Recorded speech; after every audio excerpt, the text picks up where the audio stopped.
everyone, tudo bem com vocês? Eu espero que sim, como sempre.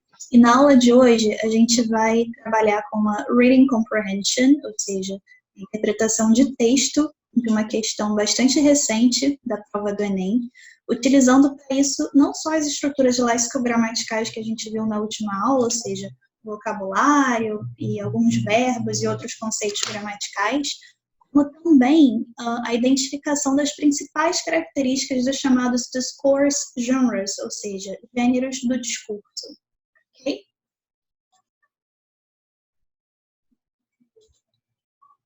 E a primeira questão da folhinha de hoje já começa com uma definição dos discourse genres. Diz o seguinte: gêneros discursivos são conjuntos de textos costumam apresentar funções e características comuns, por isso que a gente diz que eles são relativamente estáveis, dependendo do contexto da situação comunicativa. E esses gêneros discursivos possuem alguns aspectos básicos que podem ser mais ou menos flexíveis. O primeiro deles é o tema, ou seja, o assunto tratado pelo texto. O segundo é a estrutura composicional, a forma pela qual o texto é disposto, como que ele é dividido em parágrafos, em versos, em estrofes. Todos esses são aspectos que facilitam na identificação dos discourse genres. E também o estilo de linguagem vai variar, evidentemente, de acordo com a função, o objetivo do texto, seja ele científico, humorístico, do cotidiano, oficial, dentre outros, que inclui também o registro desses textos, ou seja, nível de formalidade, a depender do propósito ou do objetivo. E todas essas características vão influenciar nas chamadas esferas de circulação desses textos, ou seja, os meios pelos quais eles circulam. Em quais fontes que eles podem ser encontrados, ok? E com base nessas informações, bem como na fonte do texto que eu separei para essa questão, eu gostaria que vocês identificassem o discourse genre ao qual ele pertence, ok?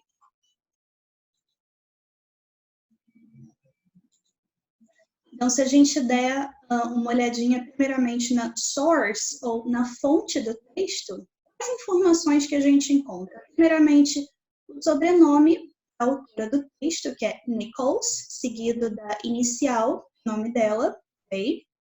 Esse Ian, ou seja, uma preposição que tem o sentido de dentro, mostra de onde esse texto específico foi retirado, de qual livro. O que vem depois? Os nomes dos organizadores ou editores desse livro. Qual o nome do livro? Paths into Poetry, que em tradução livre poderia ficar caminhos para dentro da poesia. England é o local onde esse livro foi publicado. Depois dos dois pontos, a gente tem o nome da editora, que é a Oxford University Press. E, por fim, a última informação que a gente encontra, o ano de publicação desse livro, que é 1993. Então, de cara, só por meio da leitura da fonte desse texto, a gente já consegue inferir que se trata de um poema. Afinal de contas, ele foi retirado de um livro de poesia, Paths into Poetry, ok? E quanto à estrutura composicional desse texto, aspectos que a gente encontra. Primeiro, o fato de que ele é dividido into verses, ou seja, versos. A gente tem também algumas rimas que são características de alguns poemas. Por exemplo, o nome próprio Sue rima com to, assim como Sam e friend. Fora palavras que também são repetidas, as quais algumas eu grifei ao longo do poema. Então, questão número 1, trata-se de um poema. Número 2, o que o eu lírico ou o sujeito lírico do texto que você acabou de ler se identifica. E destaque dentro do poema um verso que justifique essa resposta. Quem seria o eu lírico de um poema? Aquele que narra o texto, a pessoa que narra o texto, que não necessariamente é a voz do autor, pode ser a voz de um personagem fictício, ok? Qual o nome nesse texto que indica a voz do eu lírico ou do sujeito lírico? No caso, I, a primeira pessoa do singular.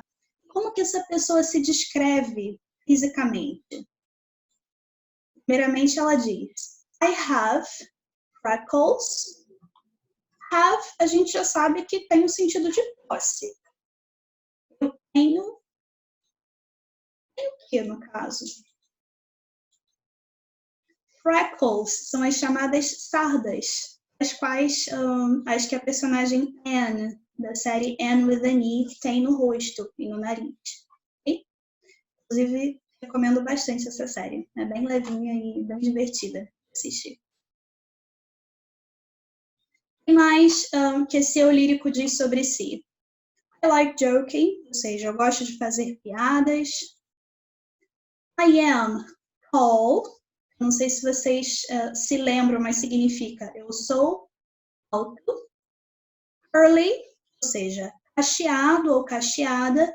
Dark, ou seja, de pele mais escura. Engaged in football, então provavelmente trata-se de um fã de futebol. And play penny whistles in the piano. Piano é um cognato, em português tem o mesmo significado, mas o que seriam esses penny whistles?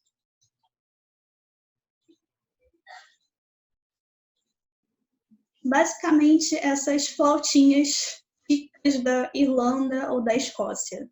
Isso que outra forma de se referir a ela é an Irish whistle ou a Scottish penny whistle. Okay? Só a título de comparação, como que a gente chama essa flauta que a gente toca e os músicos costumam tocar na horizontal? A flute. E a flauta doce, tocada na vertical, é o que a gente chama em inglês de recorder. Okay? Só um parênteses aqui, uma curiosidade.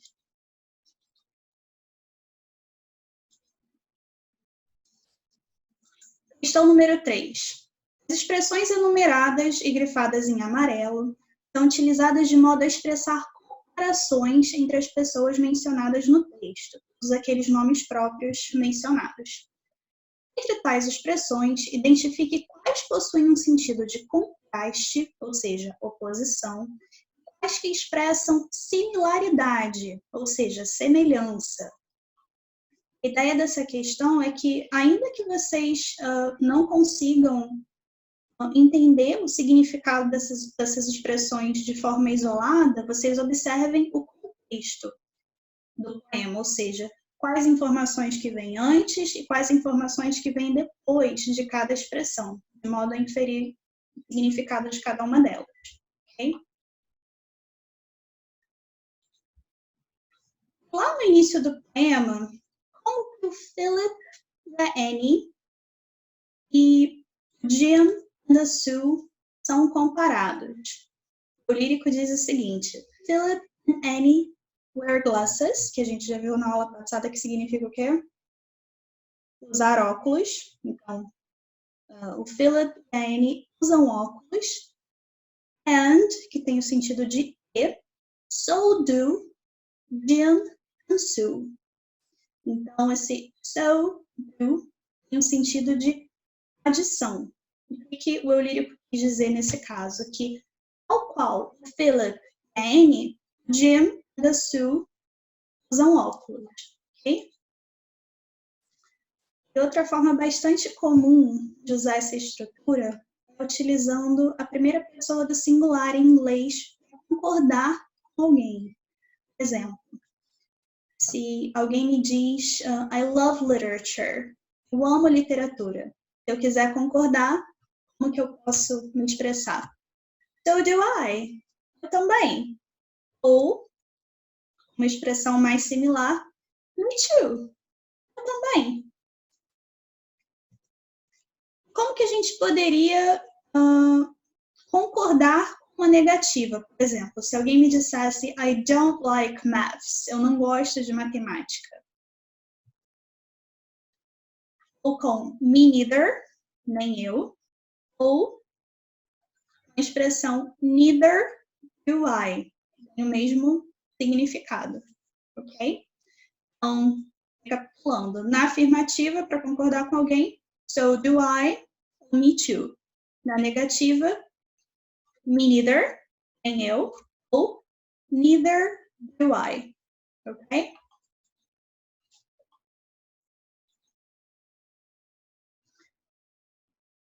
E o que o eu lírico diz sobre a Jim e a Sue em relação a todas essas pessoas que ele menciona anteriormente? Jim e Sue have freckles, ou seja, tem sardas.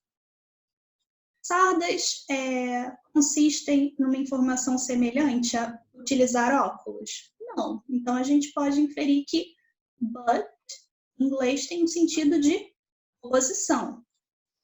Seria o equivalente ao nosso mas, em língua portuguesa, sem o i. Sinônimo de porém, contudo. Okay? O que ele diz da Tracy e da Sammy? And Tracy and Sammy, too. Então, a Tracy e a Sammy também. Quanto ao Philip, como que o Philip é descrito? Ele ou ela diz o seguinte: Philip is tall like Sam, ou seja, é alto assim como o Sam, ou tal qual o Sam. E qual informação é dada sobre o Jim? Jim is small, like Tracy and Sue. Então, o Jim é baixinho, assim como Tracy e Sue. Então, temos uma oposição aqui. Tall, em inglês, é o oposto de small. Só por aí a gente já consegue inferir que whilst tem um sentido de oposição. Seria o equivalente ao enquanto em português. Okay? Quanto a Jenny.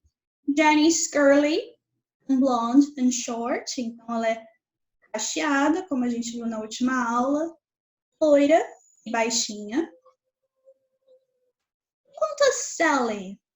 O lírico diz que a Sally é cacheada, mas de pele escura. Então, temos aqui novamente uma oposição. Enquanto Jenny é loira, Sally também tem o cabelo cacheado, mas a pele escura. Então, whilst, enquanto. Do que a Jenny gosta? Ele diz, Jenny likes netball, que é uma espécie de basquetebol, writing, escrever, maths, matemática. E quanto a Sally, ele diz, Sally likes no kind of work. Ela não gosta de nenhum tipo de trabalho. Novamente, é estabelecida uma relação de oposição entre uma pessoa e a outra. Enquanto uma gosta de matemática, a outra não gosta de nenhum tipo de trabalho.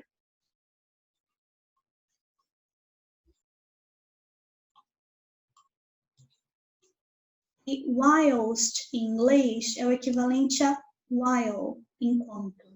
Sendo que whilst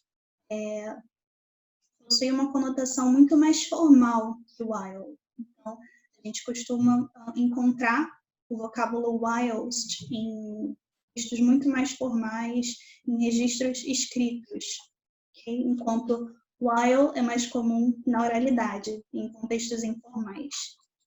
Então, so do, a gente já viu que tem o sentido de similaridade, por isso que quando a gente diz so do I, tem o sentido de eu também, ou seja, eu concordo com você. But é o equivalente ao nosso mas, sem o i, então tem o sentido de contraste ou oposição. To, é o equivalente ao nosso também, então tem o sentido de similaridade, novamente. Like, significa assim como ou tal qual. Também tem o sentido de similaridade. E whilst, que é a versão formal de while, no sentido de contraste, o nosso enquanto. Na questão número 4, eu separei para vocês uma entrada do Cambridge Dictionary Online, em livre acesso, então eu recomendo que vocês utilizem nos estudos, com a definição de uma expressão que aparece no poema. Eu gostaria que vocês relacionassem essa definição com a palavra, ok? E o que essa entrada diz? To feel that, ou seja, sentir que. To belong, ou seja, você faz parte. Faz parte de quê? A particular group, ou seja, um grupo particular, and they're accepted by that group. E se sente aceito por esse grupo. Lá no poema, existe uma expressão que aparece 2 vezes com 2 formas diferentes. Esse sentido de pertencimento a um grupo social. A primeira vez diz que Ellen fits in most things, ou seja, a Ellen se encaixa na maior parte das coisas, ou das atividades que foram mencionadas anteriormente no texto. Lá no final, que questionamento que o eu lírico faz no poema? How do I, então, como que eu fit into all of that? Então, como que eu me encaixo nisso tudo? Então, qual a expressão que ele utiliza com esse sentido de pertencer a um grupo? Fit in ou fit into, ok? Se encaixar em português. E no número 5, a gente finalmente tem uma questão retirada da segunda aplicação do Enem 2019, que diz o seguinte: no poema Pacifying, a escritora inglesa Judith Nichols compara várias pessoas com o objetivo de. Então, o que diz o comando da questão? Qual que é o propósito principal dessa autora? A proposição. Letra A. Enumerar diversidade de características físicas. Bom, de fato, ela menciona diferentes tipos físicos, diferentes tipos de aparência, mas o objetivo principal dela é simplesmente listar essas aparências? É esse o propósito do poema? Não, né? Letra B. Classificar as preferências de diferentes pessoas. Bom, de fato, ela cita os diferentes likes e dislikes, ou seja, o que diferentes pessoas gostam ou não, mas em momento algum ela classifica essas preferências, ela não faz um juízo de valor, ela não opina sobre essas preferências. Então, a letra B já corta. C. Ilustrar a relação entre tipo físico e estilo de vida.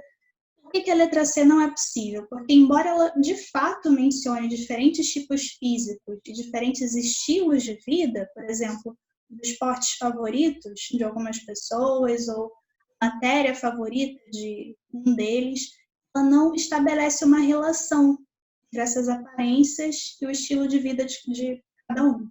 Okay? Letra D. Destacar as singularidades de cada ser humano. Isso é possível, né?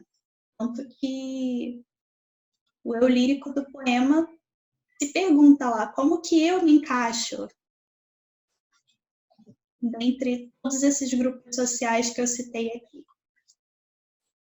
Na letra E, denunciar a intolerância às diferenças físicas. Não, em momento algum do poema, ela utiliza expressões que têm esse caráter de denúncia. Então, a opção correta, letra D. O objetivo principal desse poema é destacar as singularidades de cada ser humano. Ok? Folks, for today, that's it. Espero que vocês tenham gostado.